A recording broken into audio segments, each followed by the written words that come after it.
Hello students, as we have been discussing about the poem Rain on the Roof, the third stanza. So in continuation of the same, let's start. Now what the poet says in the third stanza.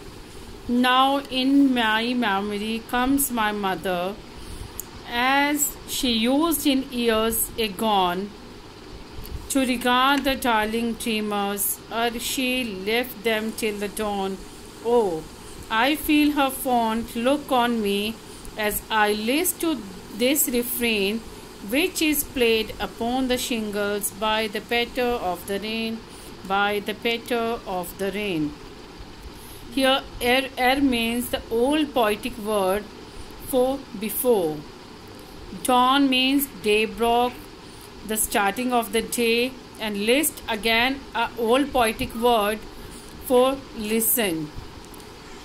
And the next refrain is a repeated part of the song or a poem, and here it is mean the sound of the rain, the sound of the rain. So here the poet introduces his mother, and he says that he is dreaming of his mother, as he had told in the previous stanza that the rain brings memories of the past. It is the memory of his mother who is no longer alive, that the poet says, as she used in years agone, in the previous years that have gone. In the past, she used to love him a lot, and she used to consider him a darling, and she would let him sleep till daybreak and have sweet dreams The poet can still feel that his mother is looking at him as he listens to the same song made by the raindrops falling on the rooftop of his room. And these raindrops of the rain reminds him of his lovely mother, who used to love him a lot and who also allow him to sleep late and to see beautiful memories. So here the poet is just thinking and talking about his mother. And next what poet says, the poet can still feel that his mother is looking at him as he listens to the song made by the raindrops falling on the rooftop of the house. The poet feel immersed, the poet feel mesmerized. As my dear students, we all know that no one can forget about the past memories, about the childhood memories, and especially when it is concerned with one's loving one, especially with the mother. So the same condition, the same feelings, the same emotions were with the poet. The sound of the rain makes him correlate his past with his present. That is why the poet is moved by the sound of the raindrops on the shingles of his room. And whenever he hears the sound, it brings back the memories of the past, and he is reminded of his mother, and he is reminded of his mother. So here, my dear students, you have noticed that this poem tells about the feelings of the poet on the day of the rain, and it creates hundreds and thousands of memory in the heart of the poet, So very beautifully the poet has expressed his feelings about his mother, about his memories, and about the rain. So we all have different feelings. Some feels very good when they experience the rain, and some of us doesn't feel much good, and some feel romantic, some feel sad. As we know that some feel that rain means the tears, and some feels that when it falls on the earth, when the rain falls on the flowers, trees, they flourish, and it is one of the most natural phenomenon. At the same time, it's essential for the survival of living organism, for the living creatures. So every person has different opinions. So here in the same way the poet quotes Kine expresses his own feelings on the day of the rain. So now let's talk about the literary devices that the poet has used in the poem. And if we talk about the first stanza, the very common literary device that is being used in most of the poems, I know you have guessed.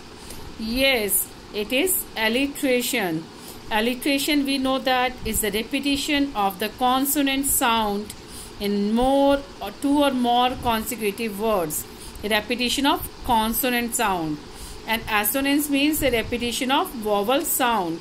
So let's see how this poetic device has been used in this poem. Like in first stanza, the repetition of H sound is repeating.